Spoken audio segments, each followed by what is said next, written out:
fucking first cut. Golly. Welcome to the First Cut Podcast. I'm Rick Gehman, and this is your recap episode for this week's Bermuda Championship, DP World Tour Championship, and any other shenanigans that we might get into. And it is an entire foursome today. Joining me to break it all down, Greg DuCharme is here. Hello, Greg. A good afternoon, gentlemen. Yeah. A nice early start to the First Cut Podcast on a Sunday, and we've already got plenty of golf in today, all done before 3 o'clock in the afternoon. Pretty cool stuff. Pretty cool stuff indeed. Mark Immelman is here. Hi, Mark. Hey, I'm just jacked to be a part of this foursome. I mean, look at this. We got McDonald and DuCharme and Rick Run Good, and then there's me. I mean, this is like the dream Sunday afternoon for me. Wow. Yeah, we are going low today indeed. Patrick McDonald is here and distracted. What is capturing your attention, Patrick? I'm monitoring my best bet, which has not played out quite yet because, like Greg mentioned, early tee times in the podcast world, some bad weather rolling in this afternoon on the airwaves. So got to get this one out early. Patrick, look at me. Yeah. Have you gotten a call from Sabrina Carter's people just yet? I had a few missed calls over the weekend. I was out and about last night. Didn't have my phone handy. Out and about, is that what they're calling it? so maybe I'm playing a little hard to get, Mark. That's smart. Yeah. I think that's a good strategy. Can't show all my cards quite yet. Nice. Yeah, perfect. Well, Patrick's best bet are those pesky Pittsburgh Steelers getting 3 points. That game, as of this moment, not even at halftime yet. So, Patrick, I'm sure we'll keep one eye over there and let us know how things are going. But, gentlemen, we've got golf to get to. It happened all over the globe today, and there is still golf as we speak to be played. But let's start overseas because Rory McIlroy gets the job done in Dubai, capturing not only another DP World Tour Championship, but his sixth season-long Race to Dubai Championship. Mark, that ties him with Seve Ballesteros for the second most all-time, just behind Colin Montgomery. And the way he's going, it looks like chasing down Monty could be a real reality in the next few years, because it was this week, everyone had McIlroy on their mind because he plays this golf course so well. And then you got a situation where he played okay and he's coming in here with the work he's done on the golf swing and he had some off time.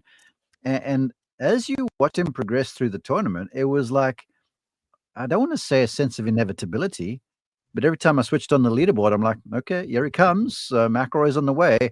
And then I did not watch any of the footage this morning. I was, church commitments and stuff. But when I looked at the leaderboard, I was like, well, my wife Tracy said to me, she goes, you see, Rory won the Race to Dubai. And I was like, well, did he win the event? Because he could have won the thing basically just finishing in front of Tristan Lawrence. And she goes, yeah. And then I looked at the scorecard and it just looked like he was in control. Again, I didn't see any of it. But what I'd been seeing with the game here of late, with what Rory's doing, having the family there, working on the game, it just looks like Rory is showing up, and what a great way for him to sort of wrap his season, I would say, as he looks forward to 2025. That Race to Dubai, Greg, it was basically locked up that he was going to win that. It was certainly not guaranteed that he was going to win the golf tournament, which is what he did. Now, the Sunday final round started off with a bogey, but he then rattled off 4 consecutive birdies. Just kind of struggled a bit in the middle holes, but he finished with birdies on both 16 and 18 to finish ahead of Erasmus Højgaard and Antoine Rosner, amongst a few others. Some phenomenal stuff from Rory. You think about what this season has been highlighted by, and he has 4 wins on the season this year, yet the main takeaway is always going to be the letdown at the US Open, and some disappointing finishes on the DP World Tour this fall as well. It was his inability to close. And a lot of that came from some poor wedge play at times. Some short putting was an issue at times. And both of those things were illustrated in the final couple holes of this tournament. Coming down the stretch on 16, he hits a great wedge in there, close to make a birdie. And then on 18 makes a nice putt, even though he had 2 to spare, makes a really nice short putt to win by 2. So I think those are really good signs for Rory McIlroy. And, the last thing I want to point out, Mark mentioned him working on his swing, making some changes to this golf swing. And the ability for him in just 2 starts to come out and win against the DP World Tour's best, some of the best players in the world, is so impressive to me. Think of Tiger Woods. Every time he went through a swing change, it seemed like it took him a year and a half to really get it. And for Rory, it's a much more low-key swing change, probably because there's not a coaching change along with it. And all of a sudden he wins in 2 starts. It's a sign of not just talent, but resiliency and trust and all the things that a golfer needs. So yeah, things are looking good. We're looking for another good 2025, hopefully with less heartbreak this year. Rounds of 67, 69, 68, and 69. It adds up to 273. It is 15 under par. Patrick, the only man in Dubai to shoot 4 rounds in the 60s, and Rory will end his 2024 season on a high note. Yes, and what many will describe as a down year, what Greg alluded to, 4 wins, second most worldwide, and consistency is such a double-edged sword for someone like Rory McIlroy, because he's consistently in the mix that we think he should be winning every single week, but he experiences a ton of heartbreak. Think about the Irish Open, Rasmus Højgaard caught him at the finish line, the BMW PGA Championship, he doesn't birdie the par 5 18th, loses in a playoff to Billy Horschel, the US Open, of course, and then he comes back and wins this one in what I think is could be a real leap pad for 2025, because that wedge on 16, it seems like it's been a little bit of time since Rory McIlroy, when he needed to hit a pure iron shot down the stretch in the heat of the moment, it seems like it's been a little bit since he's been able to do that. Stuffs a wedge shot. People always criticize his wedge play, taps in that birdie, and he's well on his way. So his consistency, we talk about it a ton. It's so underrated, where the last time he was not a top 20 player in the world was 2009. I listed things from 2009 for this fun game. The last time Rory McIlroy was not a top 20 player in the world, the Great Recession was coming to an end. So the financial crisis finally closing. Harry Potter and the Half-Blood Prince was in theater. I remember going to the midnight showing of that. Actually, I was not dressed up. One of my favorites. Kanye infamously interrupted Taylor Swift at the VMAs. I'm going to let you finish, but that was that night. Michael Jackson, the king of pop, still alive. R.I.P. Party in the USA, still a banger 15 years later, was just released. That's the last time Rory McIlroy was not inside the top 20 in the OWGR. That is journalism with insight and integrity there, Patrick. Kudos. I just wanted to, Rick, take a minute. Greg touched on the swing changes a bit with Rory.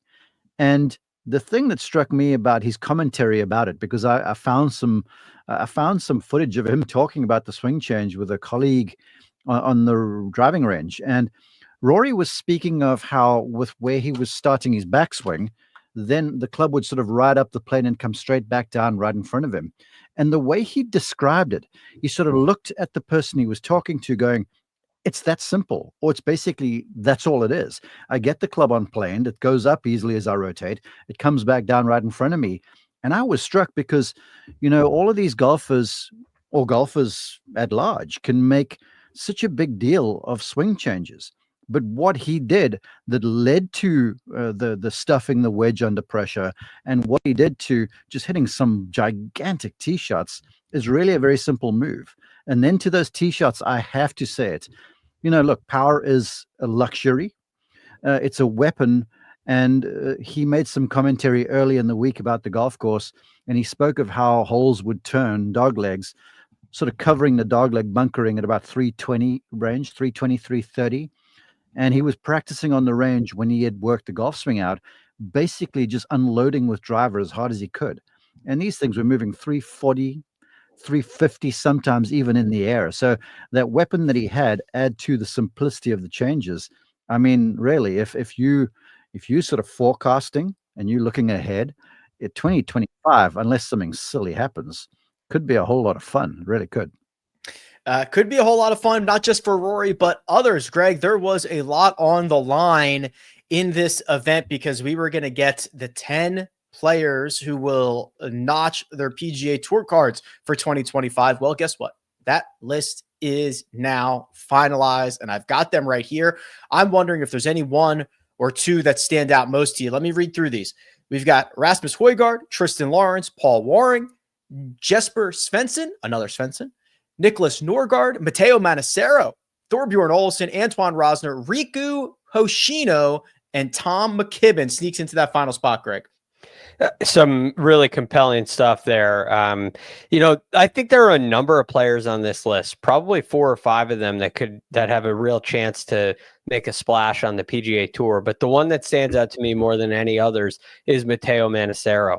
You think about his pedigree as a young amateur player and a young professional, and he looked like a can't miss kid, and he completely lost his game.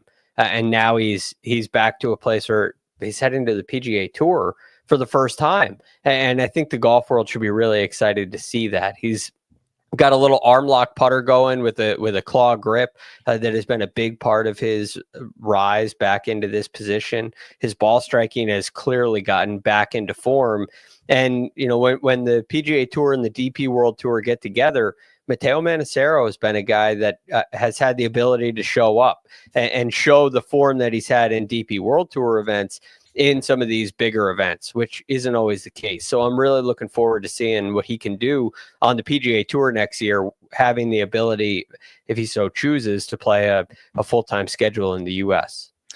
Rasmus gets his revenge, Patrick. That was a guy who missed out on his card just from by one shot last year. And then Tom McKibben, who has been dubbed by some as Lil Rory, plays out of the same club in Northern Ireland, just 21 years old. A couple of notables from my end there. Yes, last man in, Tom McKibben. He was kind of the hairy one coming down the stretch. He was inside the top 10. He was outside the top 10, but some mistakes from other players let him in. And I think it was an interesting subplot to follow this year on the PGA Tour, how many of those 10 guys would retain their card. Oddly enough, Thorbjorn Olesen, one of the guys who got it through this avenue last year, got it again through this avenue. He's just inside the top 170 in the FedEx Cup. He's the lowest one on the list, but Välimäki, he's just inside the top 125 right now. Ryan Fox, just barely inside. Højgaard's just barely inside. So I'm interested to see how that kind of changes when the cards go to the top 100 instead of the top 125, because I'm seeing a lot of those European guys kind of in that 100 to 125 range as it stands. But like Greg said, I'm pumped for Matteo Manassero to be on the PGA Tour, hopefully, and continue his upward trajectory to be fully back. Yeah, he's really started to find things here this year, and hard work pays off with that PGA Tour card here at the end of the year. All right, we are going to turn our attention to the Bermuda Championship. It was quite the finish, and we got an unlikely winner. But first, we're going to take a quick break and hear a word from our partners. CBS Sports HQ, giving you college football coverage unlike anyone else. We're talking Big Ten. Pre- and post-game coverage. Are you encouraged with the way that this team responded? Along with breaking news. A lot of movement in the rankings this week. Highlights and expert analysis. That streak could be in jeopardy here. Sure. What was your main takeaway from this game? How impressive was his domination? That really changed the football game. Let's go ahead and have some more fun. Another wild ending. The chaos continues. Turn to CBS Sports HQ.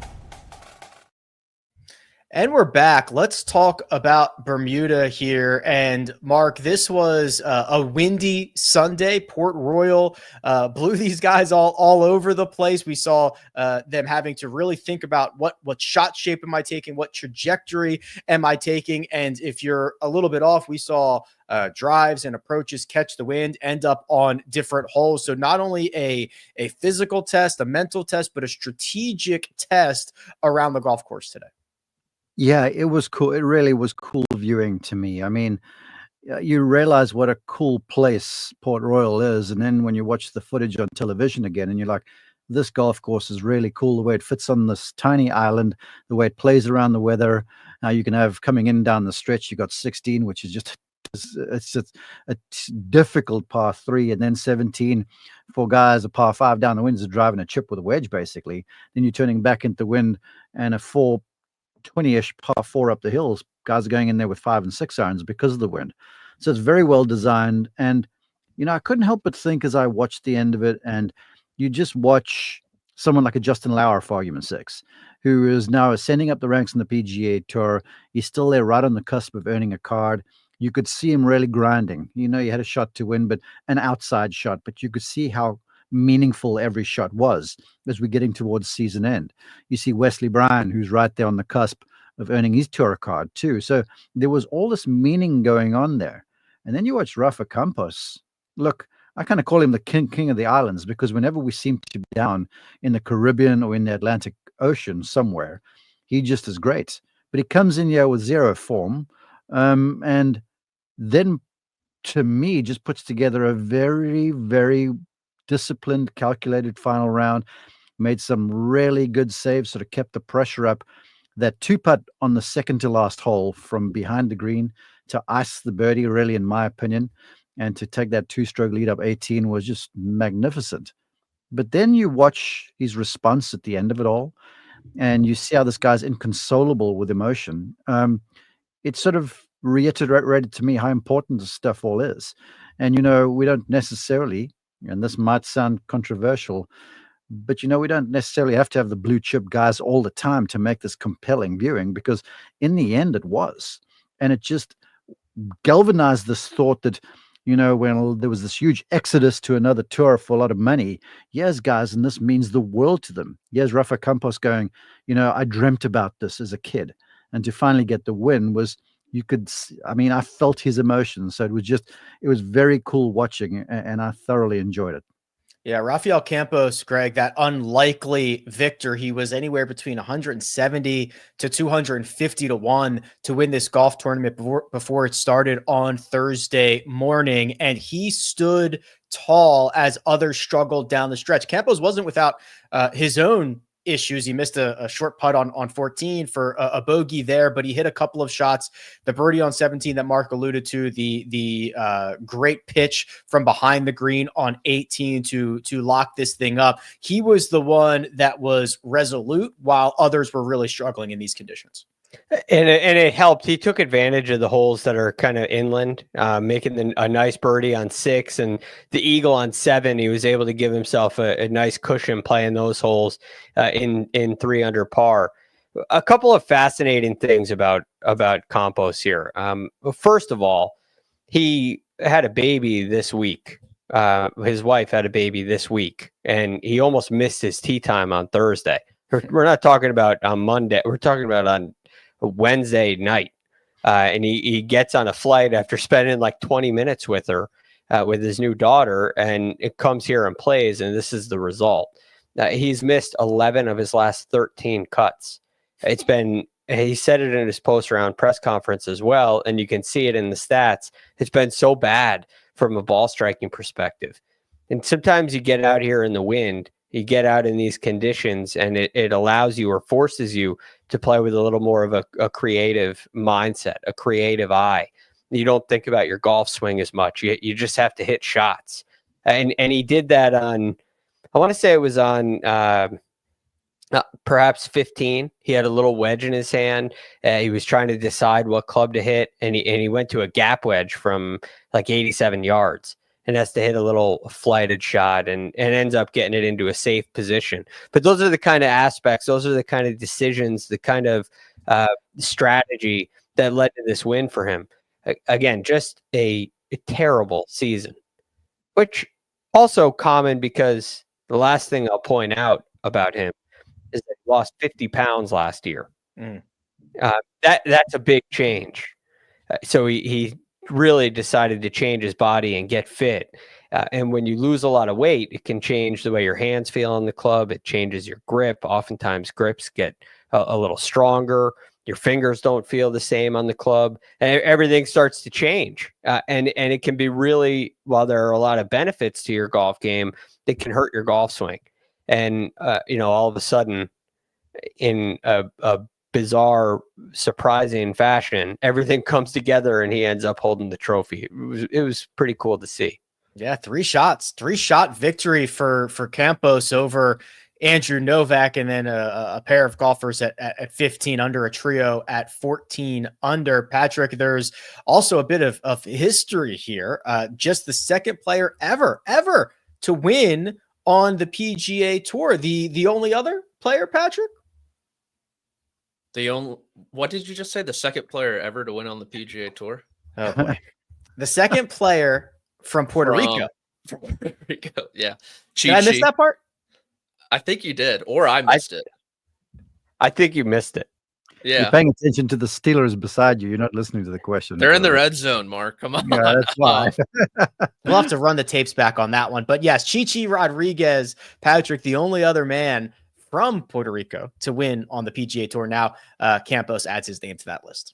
Yes, very cool. 16 years after his first start on the PGA Tour, playing in the Puerto Rico Open many moons ago. He'll be at Augusta National for the first time in his career, the PGA Championship, the Players Championship. He'll have the opportunity to start his season at the Century in Kapalua too. Mark alluded to his prowess on the islands. That certainly could be a spot where he finds a little bit of form. So it came out of absolutely nowhere, as Greg mentioned. The week this guy had to welcome his first child into the world, not have a practice round, barely make his tee time, and then just come out swinging was very impressive. And everyone just seemed to throw up all over themselves. It felt like a DP World Tour event Sunday morning with these guys missing short putt after short putt with how windy it was. You think about Lauer on the par 3 8th, needing 4 putts there, double bogey. Andrew Novak, probably the most critical moment in this tournament on number 11. Campos gets kind of lucky, rides the cart path down to the green side on that par 4. He's 20 feet for birdie. Novak has a birdie putt himself, and then he misses a short par putt. Campos makes him. All of a sudden, blink of an eye, he has a 3-stroke lead.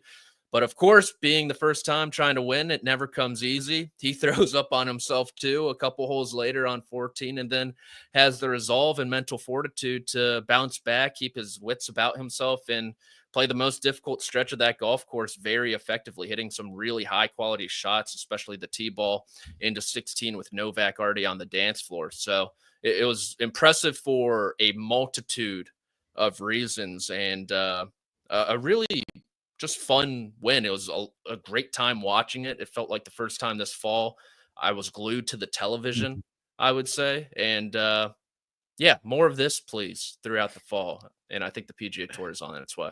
Yeah, there was a lot happening, Mark. Let's talk about Justin Lauer, because he had opened with rounds of 65, 65, 68. He had already had 2 other top 7 finishes this fall, including a runner-up finish last week at the Worldwide Technology Championship. As he was in the mix, I think it felt like he was going to be the one to break through and get that first PGA Tour victory. He birdied 3 of his first 7 holes before that ugly double at number 8, and things would not get much better for him. Bogeys on 14, 15, 18, including a very short missed putt on 17 for eagle. He would tap that in for birdie, but left a lot of strokes out there on the final 12 holes, and he will remain winless here. I love Justin. Look, his game certainly has improved over the few years now he's been on tour, and I think he's kind of finding his form, because his game to me is gritty. He's kind of blue collar a little bit, and he really gets the most out of himself. But the one thing, in this era of PGA Tour professionals keeping the thing and kind of not letting you in very much and keeping the cards close to the vest, Justin wears every emotion on the sleeve. I mean, if you're playing poker against him, you know exactly what he's got in his hand. And it's strangely refreshing to watch him go about this, and to watch him today, because knowing the guy who the guy you see on the golf course is the guy you'll see off the golf course, to watch him sort of going through this and almost living it with him. And then he's standing there over that putt on 17 that you referenced. I mean, he hit the second so close that Rafael Campos's 40-footer from down behind the green was outside of him. Campos knocks in, and all of a sudden I'm watching Lauer over about 2.5, 3 feet. Granted, it was gusty wind, but he's really double checking lines and stuff. And you got the sense that this putt means a ton. And then the stroke kind of looked a little jagged, a little hasty. He lips it out, goes the same distance by, and I'm like, oh my goodness, please don't miss this thing, kind of deal. And then up 18, he hits an okay tee shot and then kind of whiffs the second a bit. And it's a really cool pitch shot up onto the correct level for the folks who didn't see it. And the flag was devilish, man. It was cut just a few paces over this huge rise, this slope. And the ball digs in there, spins a little bit, it gets on the breeze, and all of a sudden it's down the hill. And they cut to Justin sprinting up the hill to see what his golf ball was. And I'm like, you talk, Patrick, more of this? I'm like, guys like this are just fun to watch. He's not blasting at 3-something off the tee, but he's cobbling his way around there, and you're living every minute of it. So, look, it was great to see him get the big finish, to almost sort of solidify his fall, if you will. And I think he's going to take a lot from this, even though he didn't pull it off.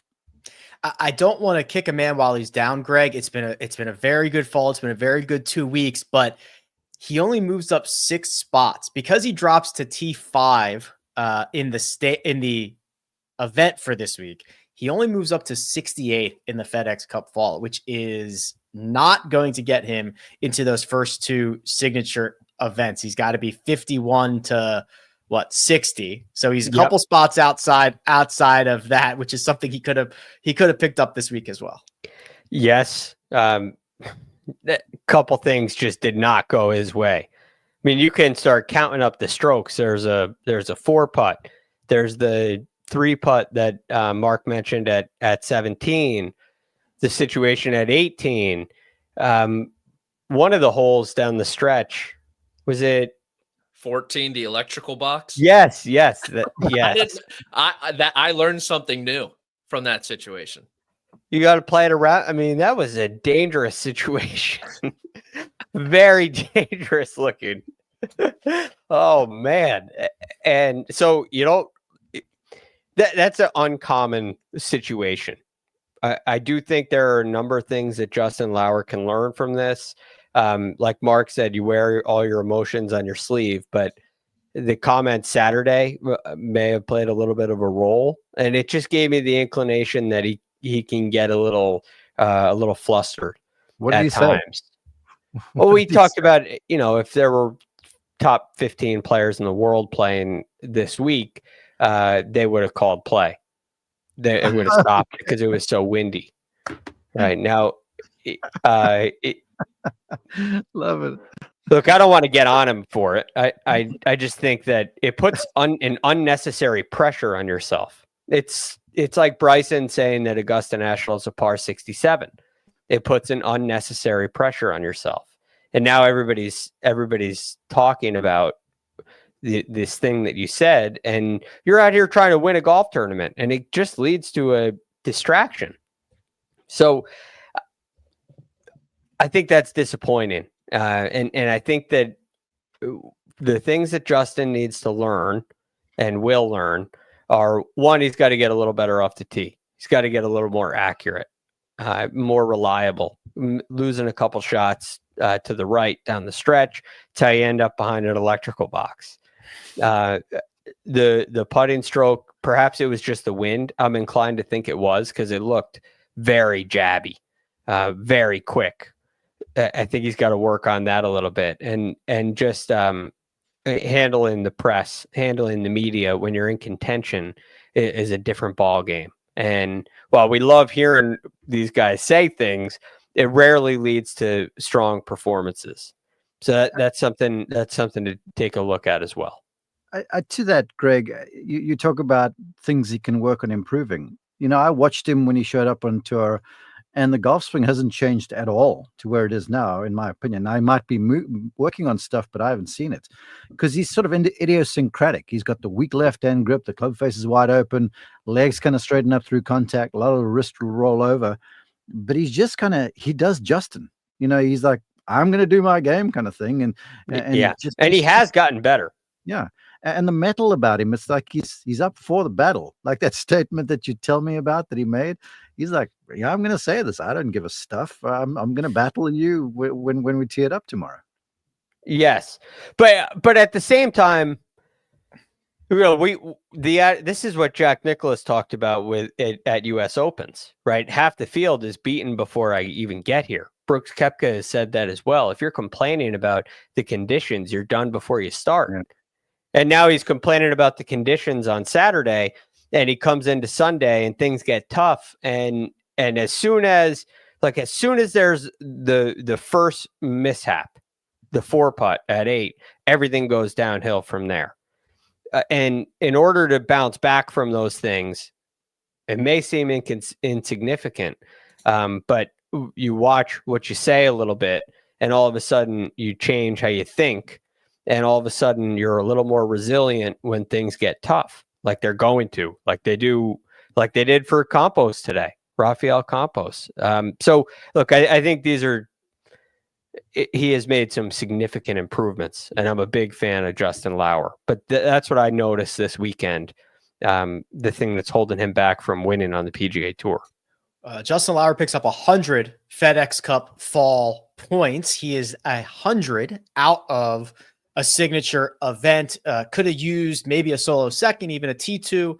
Andrew Novak got that solo second. For reference, that was worth 300 points. So that would have moved him. Let's talk quickly about Andrew Novak, Patrick, here, because he shot an even par 71, birdied 17, bogeyed 18, didn't apply as much pressure to Campos as I'm sure he would have liked, but also trending in the right direction here. Finished T16 at the Zozo, gets this runner-up finish in Bermuda. Some of the advanced metrics are starting to look strong again from tee to green. Andrew Novak is finding that form. Yeah, I love this guy's game. He's going to be a PGA Tour winner soon. I would pencil him in for the John Deere Classic in 2025. Yeah, against JT Posted. Yeah, you got it. You already. Yeah, we don't even need to play that event. Sorry, it's already done. Exactly. And so I honestly thought after the birdie on number 8, I thought he was going to win this golf tournament. He converted a really nice one from long distance. He was putting with pace, which a lot of the other guys were not doing. And then on 9, he was putting back into the wind, left that one in the heart, but Campos made bogey. They're tied with 9 holes to go. And then, like I mentioned before, that shorty on 11 was kind of his undoing. Hit some quality shots down the stretch, one into 16, really good iron into that par 3, the one into 17, a booming drive, and then the wedge there to give himself an eagle look that almost had a chance. It looked like he was trying to wiggle back there at the end, but at that point, 2 strokes back, final hole, a lot to overcome. But love his game overall. Great from tee to green. The putter just kind of let him down there the last 8 holes or so. And fortunately or unfortunately for him, it's best finish on the PGA Tour with the runner-up. So I'm looking for a big 25 out of him. You guys talking about John Deere? He lives down in the Golden Isles of Georgia, and clearly he's playing with a little confidence coming back from Bermuda. I'm digging his chances next week down there at the RSM Classic as well. I thought you were going to say Augusta National. I was wondering. I was Golden Isles like there. Georgia. Yeah, exactly. Mark doesn't want to wait. Novak doesn't want to wait. Maybe they get the job done next week. Okay. Speaking of winners, we have to review our bets for the week. We also have some movement in the one and done. Some significant, I would call it significant movement in the one and done. We'll cover that, but first, we're going to take a quick break and hear a word from our partners.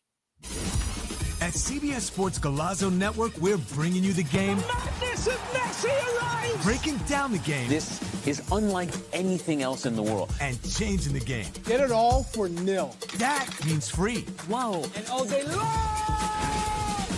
24/7.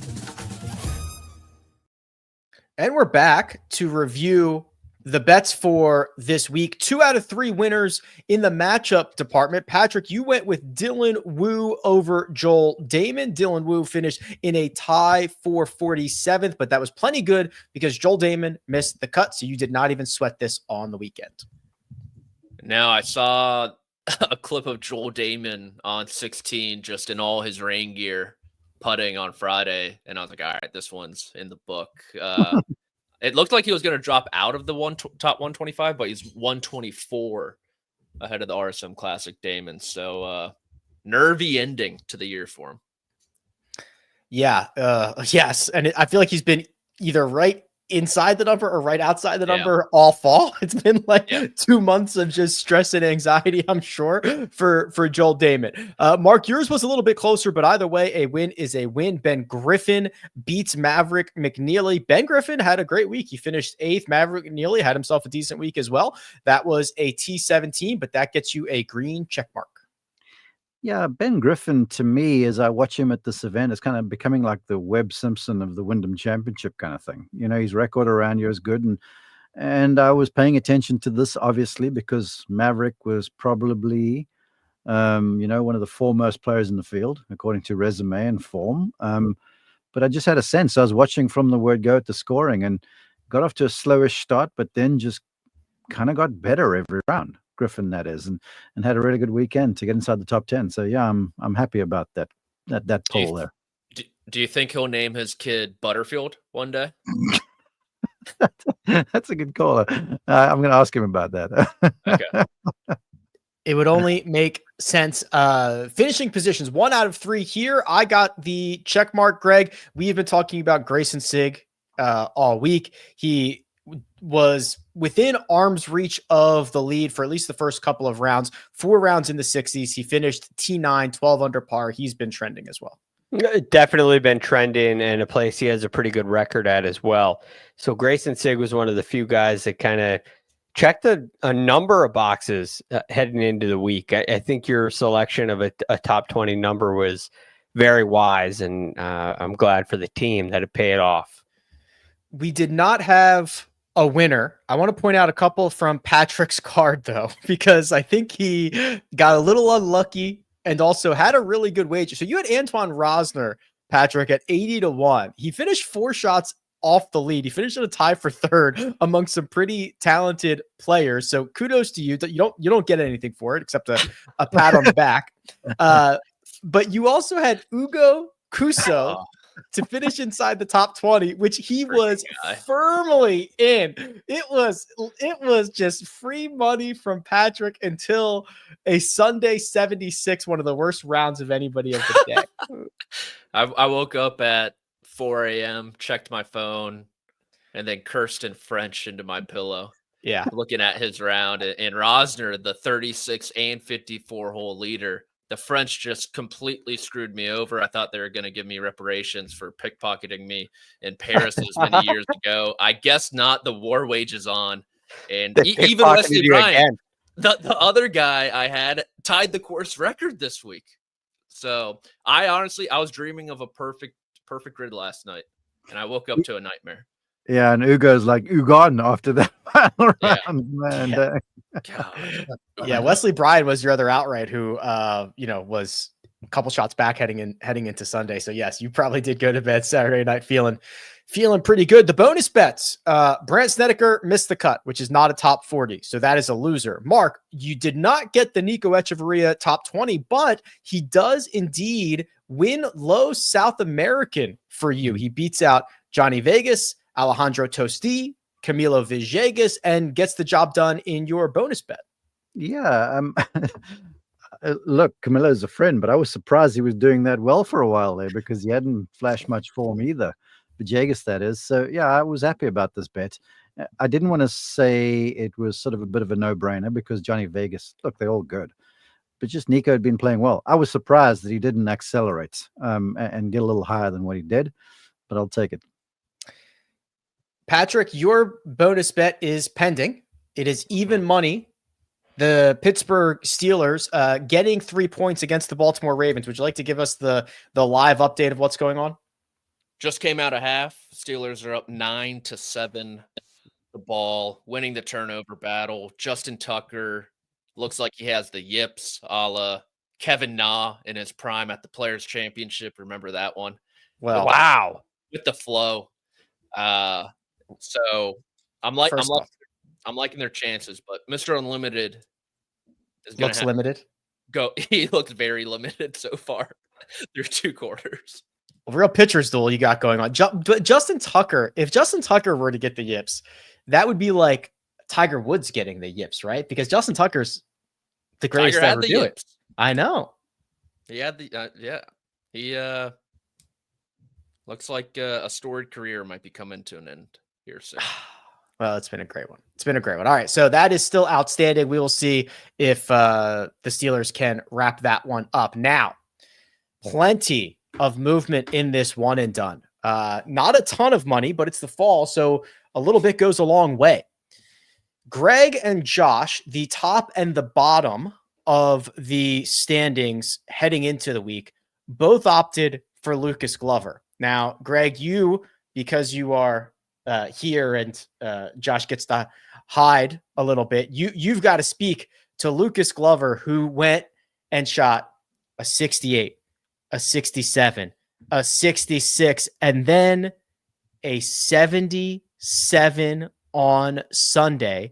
That is 7 over par by my count, 6 over par, excuse me, and drops to T42, earning you $24,000. This morning, yes, Josh sends out a text message making sure everybody's good to go. Yeah. After the show, and I said, I'm good to go, unless Lucas Glover shoots over par. Then I have a conflict. Which at the time, so had he started yet when you sent that? I believe he was even through 4. Okay, because when I saw it, I must have seen it after 5 then or something. Because when I looked at it, he was 1 over, and I thought, oh, that's funny. Greg said if he shoots over par, he's not going to show up. He's going to shoot 1 over or whatever. Nope, a 40 on the back 9. He shoots a 77. He makes another bogey at 8, so he's 2 over. Birdie's 9, 1 over. I'm thinking, all right, we got red figures in play. Makes par at 10, 11, 12. Come on, Lucas. We got to get something going. Double at 13. Bogey at 14. Bogey at 15. Bogey at 16. Birdie at 17. Bogey at 18 for hockey sticks. 77. It's just the way my fall has gone. I've made $191,000 so far, coming off a season, making over $20 million. You got to get those signature events, bro. It has not been a good fall for me. $191,000 for Greg. I'll read the whole standings in just 1 second. Patrick, you and I were in a little bit of a battle here. You had Wesley Bryan. I had Grayson Sigg. I nipped you by 5 shots on Sunday. Grayson shot a 69 and finished T9. Wesley shot a 74 and finished T17. You get 94,000. I double you up for 188 and I jump you, although it is still very close. I've got a $40,000-ish lead on you. I was on my morning jog and stopped at a red light, checked the scores, saw Wesley Bryan make birdie, get within a few of the lead. I'm like, oh, this guy's going to do the damn thing after the 61 on Saturday. And then it refreshes, triple bogey. I let an F-bomb fly, like audibly. And the woman next to me waiting at the light goes, are you okay? And I was like, honestly, no. And then I sped away, and the back 9 was even worse for him. So disappointing top 20. He is the bubble boy, 125 heading into the RSM Classic. So did he beat Kisner?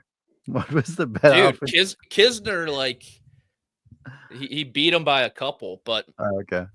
Talk about you buying low on Kisner for his best start in maybe 12 years. Kisner finished T29. George finished nearly last. Yeah, he shot that was a bad shot on my behalf there. 73. I'm still high on George. Well, I'll tell you what, Mark. We'll end with this because you win the week, $215,000 from a solo 8th on Ben Griffin, and thanks to that amount, you have now leapfrogged Josh into first place for the fall one and done standings. Hat tip to you. God. Yep. But herein lies the dilemma. Josh, can we see you, please? Switch this. Turn on your screen so we can see you. Five wide. There he is. Okay. Here's the dilemma now, because you know how we all submit our picks to Josh prior to the show on Tuesday. Mm-hmm. And I just said to him, hey, Josh, have I got so-and-so available? So I've basically every week let Josh know who am I going with before our 2 p.m. show. So I'm going to have to find a creative way to get my pick in before the time without letting Josh know, because now this means a lot to me. Boxing out. Now, Josh, are you what's the word I'm looking for? Are you responsible enough, transparent enough, sportsmanship enough to not use Mark's information against him, or will you do that? I'm willing to come to a conclusion that everyone is happy with. If you want to give it out on the show, I'm fine with that. Whatever. Apparently, we're questioning my integrity after months and months of not. Yeah, so no, just Marcus. Whatever we've we need questioned it pretty consistently, I think. Yeah, that's actually true. For those who watched the bombarding of my integrity on the last show, the link to the fall one and done spreadsheet is now living in our rundown. So we can put that one to bed, and whatever we need to do, I'm happy. I have an idea. I can text you mine first, so whatever you want. No. Well, look, I play. I jest, obviously, but here's the thing. Like, one of my favorite things when we announced our picks on the show in previous one and done leagues is like I've just got to make sure I pick the same as that guy over there, because then he can't overtake me, kind of thing. So I think on the show is a good idea. Greg, did you have a different idea? Yes. The problem, see, Mark, if you're willing to check this spreadsheet and make sure your pick is good, I love on the show. If not, and you want to run it by Josh, Monday, 5:30, maybe closer to 6:30, Josh announces his pick on air on the Monday show. It's locked in. That gives Mark all of Tuesday to make his pick. Still maybe a competitive disadvantage. The other thing I need to share is Run Your Pool has reset our 2024 pool in preparation for next year. So it's been wiped clean. So I no longer have access to 2024 picks from the main one and done. So to see who we've picked. I feel like it will be pretty difficult to pick somebody you've already picked. I'm going to go with Ludwig. Well, you see, and you're not sly at all. But top 50. Top 50. Top 50. So I don't want anyone to question my integrity if it comes about that someone accidentally picked somebody that they picked at like the Valspar or something like that. Because I would love to be able to check.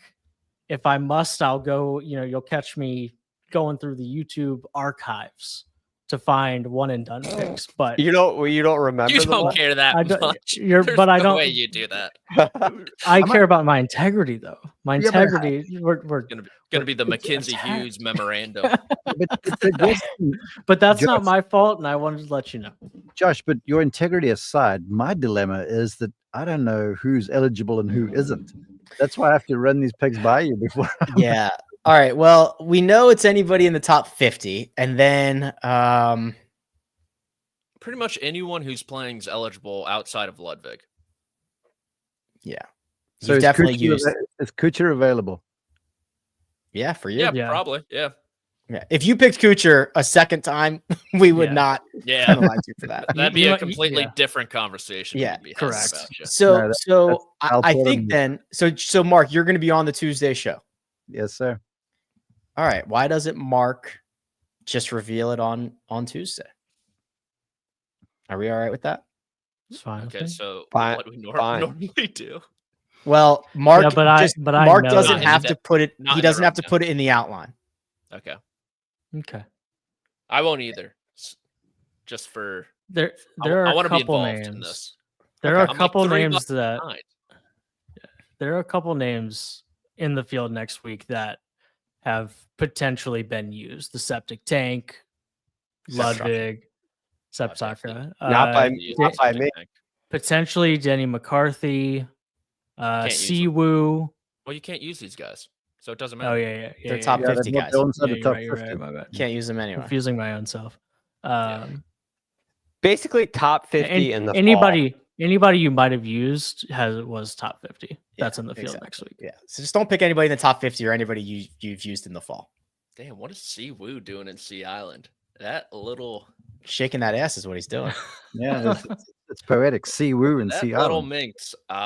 number 56 in the OWGR. That's why. He's 56. Masters. Ow. Okay. RSM next week. Final event of the FedEx Cup Fall. Anything else that you guys need to discuss, or are we going to shut it down? John Tapper, shut it down. I need Lamar Jackson to score a few touchdowns here to get the hell out of here, Mark. I do. He is running out of time. They're Derrick driving. Henry fumbled today. Yeah, he did. What is Stinks. this world going to? Horrible. Yeah, that guy stinks. Anything else? Shut it down. We're going to shut it down. This has been another episode of the First Cut Podcast. We'll be back next week. That is Monday, Tuesday, Sunday for the RSM Classic. Producer Josh, thank you very much. Doing all the hard work behind and in front of the scenes. Greg DuCharme at The Real GFD. Mark Immelman at Mark_Immelman. Patrick McDonald at P McDonald CBS. And you can find me at Rick Run Good. This has been the First Cut. We'll catch you next time.